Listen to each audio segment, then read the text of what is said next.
Midas का स्पर्श। हम सभी लालची राजा मिडास की कहानी जानते हैं।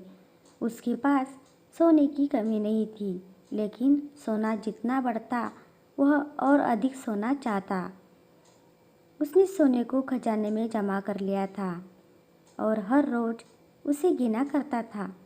एक दिन जब वह सोना गिन रहा था तो एक अजनबी कहीं से आया और बोला, तुम मुझसे ऐसा कोई भी वरदान मांग सकते हो जो तुम्हें दुनिया में सबसे ज़्यादा खुशी दे। राजा खुश हुआ और उसने कहा, मैं चाहता हूँ कि जिस चीज़ को छूऊं वह सोना बन जाए। अजनबी ने राजा से पूछा, क्या तुम सचमुच यही चाहते हो? राजा ने कहा, हाँ।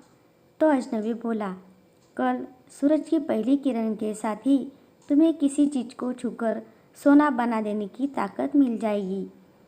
राजा ने सोचा कि वह सपना देख रहा होगा, यह सच नहीं हो सकता। लेकिन अगले दिन जब राजा नींद से उठा तो उसने अपना पलंग छुआ, वह सोना बन गया। वह वरदान सच था। राजा ने जिस चीज़ को छुआ वह सोना बन गई। उसने खिड़की के बाहर देखा और अपनी नन्ही बच्ची को खेलते पाया। उसने अपनी बिटिया को यह अजूबा दिखाना चाहा और सोचा कि वह खुश होगी। लेकिन बगीचे में जाने से पहले उसने किताब पढ़ने की सोची। उसने जैसे ही उसे छुआ वह सोने की बन गई।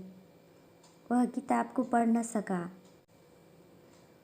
फिर वह नाश्ता करने बैठा। जैसे ही उसने फल और पानी के गिलास को छुआ वे भी सोने के बन गए। उसकी भूख बढ़ने लगी और वह खुद से बोला, मैं सोने को खा और पी नहीं सकता। ठीक उसी समय उसकी बेटी दौड़ती हुई वहाँ आई और उसने उसे बाहों में भर लिया। वह सोने की मूर्ति बन गई। अब राजा के चेहरे से खुशी गायब हो गई। राजा सिर पकड़कर रोने लगा। वह वरदान देने वाला अजनबी फिर आया और उसने राजा से पूछा कि क्या वह हर चीज़ को सोना बना देने की अपनी ताकत से खुश है। राजा ने बताया, वह दुनिया का सबसे दुखी इंसान है। राजा ने उसे सारी बात बताई। अजनबी ने पूछा, अब तुम क्या पसंद करोगे, अपना भोजन और अपनी प्यारी प्यारी बिटिया या सोने के ढेर और बिटिया की सोने की मूर्ति?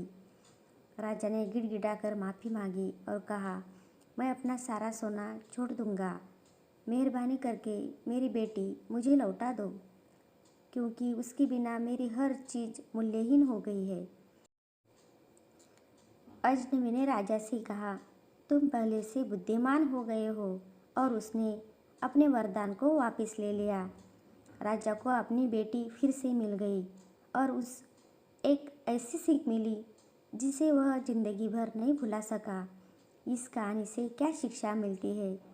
घटिया या विकृत जीवन मूल्यों से दुख ही मिलता है और कई बार इच्छा का पूरा होना न पूरा होने से बड़ा दुख बन जाता है।